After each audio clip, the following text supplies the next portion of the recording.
What up, YouTube? Piston Slap here, and today we're going to be doing a little dirt action, doing some 8th Street up to the top of Bogus. Now, I've never been up this road very far. I mean, I've been up it in my vehicle about a mile or two, but that's about it. But this buddy of mine on the KLR says it goes all the way up. So, you know, don't want to get lost out here, guys, or anything like that. So it's always good to, one, let somebody know where you're going, and two, if you don't know where you're going and you have friends that do know the trails and they're willing to go, take them with you. Have them be your guide. So there was a couple topics I wanted to talk about that I've got kind of listed out. I threw them over to Throttle Fritz, and you know, I don't mind sharing topics with other moto vloggers and stuff like that. It kind of gives everybody's own opinion or an outside view looking in. You know, you don't really understand what you know, what someone else might be thinking outside the box. That's how great ideas come about. So the topic or idea that I had pitched to him, I pitched him a couple ideas, but one that he kicked back to me about the fuel. Man, these washboards are horrible. I said, you know, talk about octane rating. Some people don't understand octane rating. They just say, I'm going to put the best in, and they go to whatever gas station, Maverick, Safeway, if you're in that neck of the woods, Save-Ons, or I don't know what you guys have over on the East Coast. Aloha Fuels for you guys out there in Hawaii. I'm sure there's, you know, all sorts of fuel stations all around the world. But so when I look into this topic and stuff like that, what you're going to come up with is what I want to say.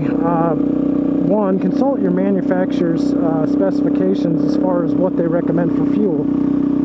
Just because you're putting 91 in it doesn't mean you're doing the best thing for your bike.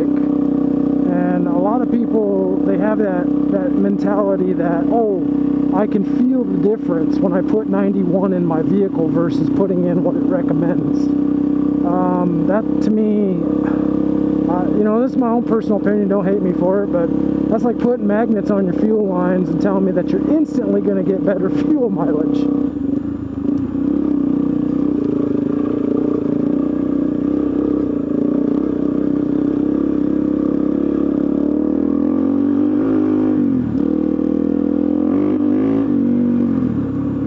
Octane rating is really more, to put it in layman's terms, it's your anti-knock. It's the fuel's resistance to knocking under, you know, under a load or anything like that. Higher compression engines, you know, obviously require higher octane. You get into your race engines, they require the stuff that you can't buy at the pump. You know, that's where you get your race fuels and stuff for. Some of the guys that I talked to throughout my life, what I've been told is if you run too high of a compression, too high of an octane in a vehicle that requires less octane, say you're driving something that requires 87 octane and you're putting 91 in it.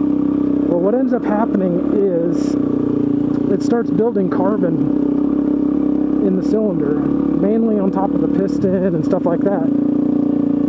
Not only does it do that, it burns slower. The higher octane at the pump, the higher you go, the slower it burns. Well, think about if you're trying to get higher performance out of something, wouldn't you want that fuel to burn faster because that piston's going to be moving faster? I mean, I'm not an engineer on this stuff, guys, but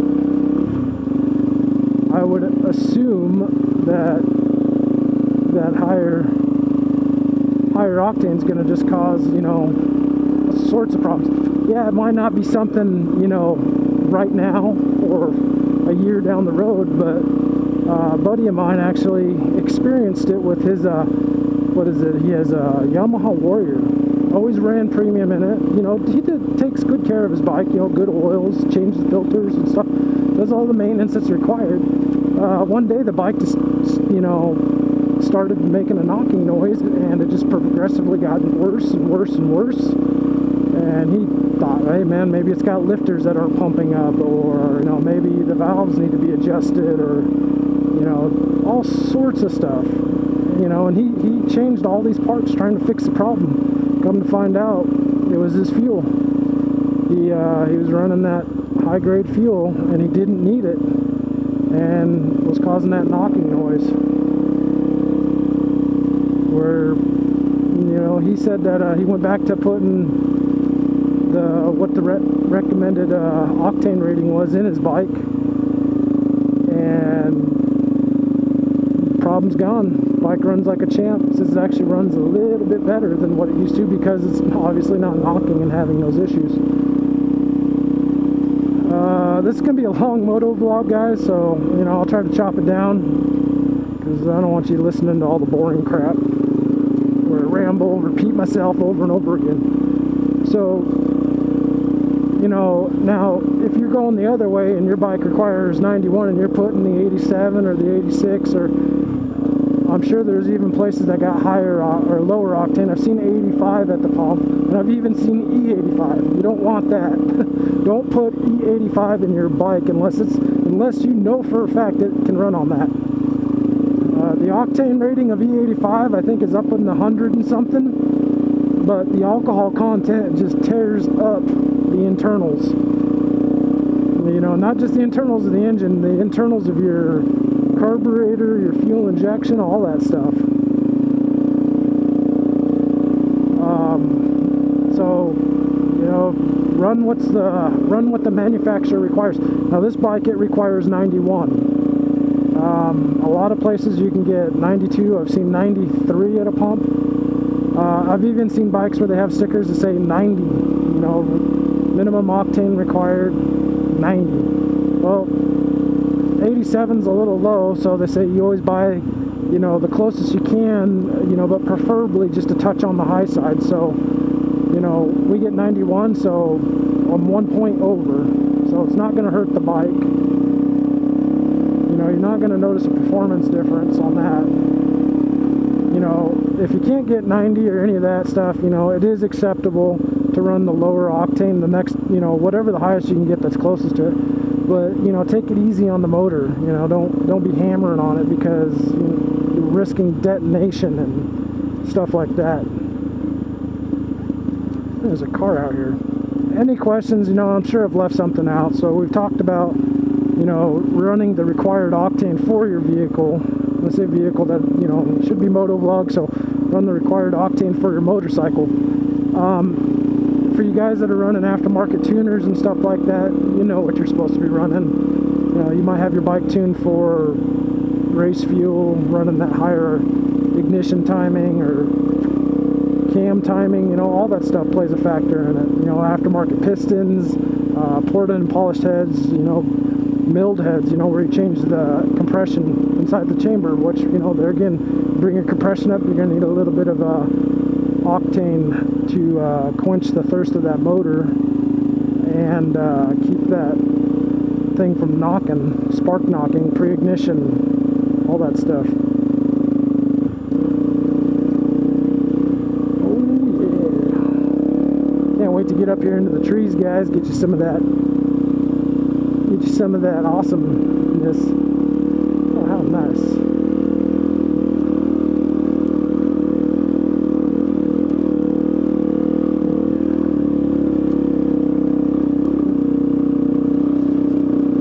If you have questions about the octane and stuff, guys, I mean, I'm doing this off the top of my head. I don't have, you know, Google right in front of me to, you know, break it down on research number and octane and the RON and the this and that, because there's a RON and a research minimum and all sorts of different numbers.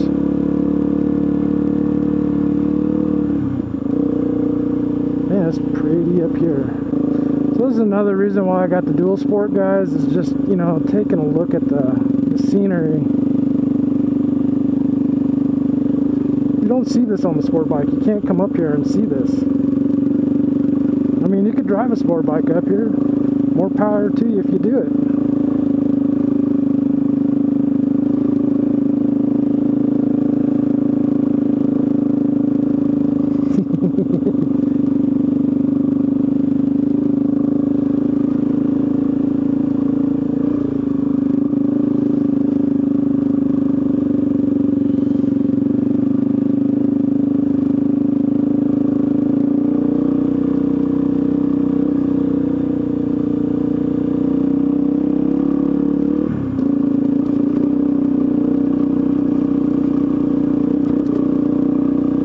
Watched a video earlier today of Racer Red or Red Racer, I don't know. He changed his YouTube name. Yeah, I'm a rookie, I know. He changed his YouTube name, so man, I'm sorry for messing it up. I'm really trying to learn it. You need to just get like a little placard with all you guys' names on it so I don't mess it up. But man, that video where you were up in Idaho City running that single track and stuff, man, I wish I could have been there with you on that one, man. I tried to meet up with you on YouTube and hit you up on Facebook and couldn't get a hold of you for this ride today. Oh, snake. Snake! There's a snake in my boot. Hope not. That'd suck.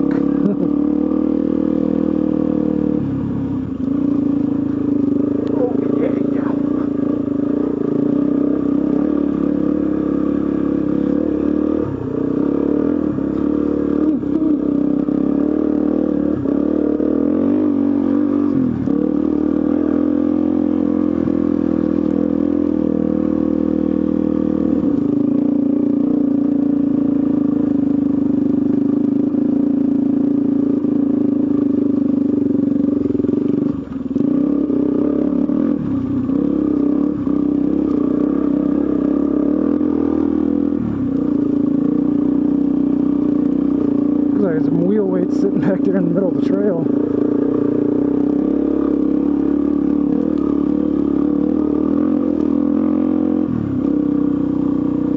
Tell you what, guys, from riding the street bike to this, you know, I'm used to riding all the, I put in 2-3 years of riding the street so far. I haven't been on a dirt bike a whole lot, so I can't really, you know, I've been on what we did the Dirt-E-Vlog series.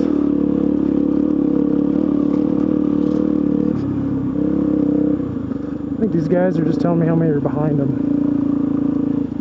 Look at that trail through there.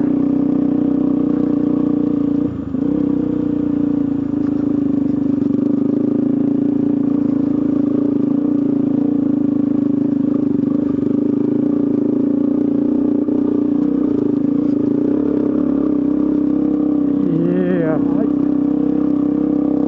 getting out and exploring, guys. Getting out and exploring. Tree line, right the tree line. Alright.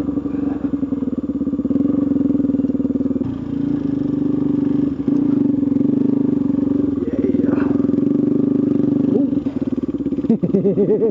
Yeah, that's why we're running the camera. Get a little squirrely sideways on you. Man, so nice. Look at that trail. Holy shit. Excuse my language.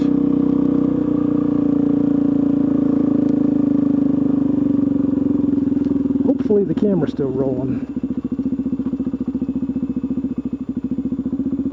Following you, man.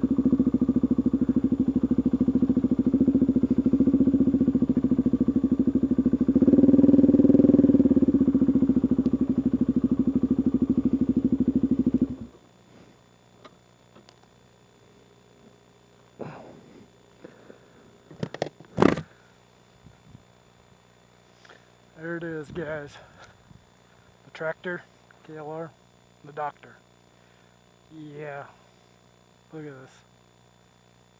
Wow. You'd never see this on a street bike. You'd never see this on a street bike. Oh, no, never. I mean, you could, but God, people look at you funny, like, what are you doing? All right, time for battery changes.